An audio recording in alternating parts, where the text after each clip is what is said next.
Hey, it's Rebecca. So, insecurity exercise for today. We think we can read people's thoughts, and we can't. We're used to judging a room, especially if you grow up in an abusive household or something like that. Yes, I love you.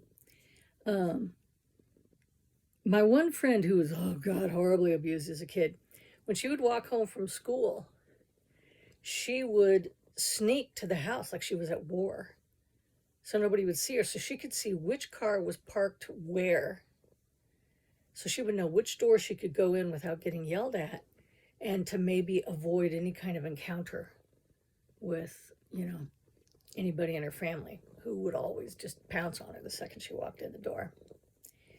And that just turned into PTSD, because PTSD is basically you're so used to being in the fight or flight mode, like in war, that your brain doesn't really turn it off, because it's like, well, it's constant, so we got to do this. And then that will lodge into the primal brain because it's an instinct, and it's very, very hard to get a control of. Not impossible, but hard.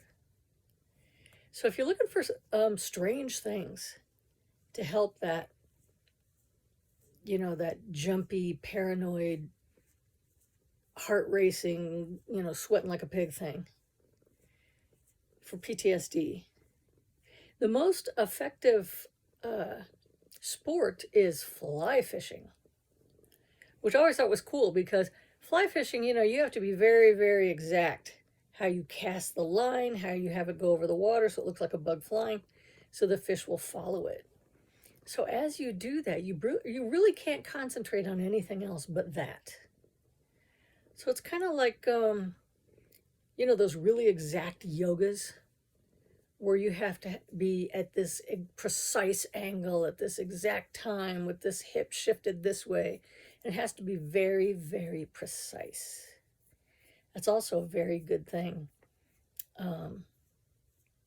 to help give you relief from the stress and from the PTSD. It's just fascinating, the different things that people will do. Like I said, Stephen King would take a sledgehammer. He bought the truck that had hit him and almost killed him. He had it in his yard. Whenever he's upset, he'd go out and beat on it with the sledgehammer. And I'm like, that's freaking brilliant.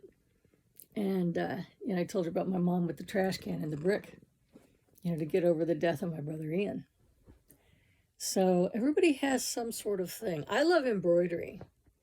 I love all the mediums that I do, but embroidery is probably the best calming thing for me.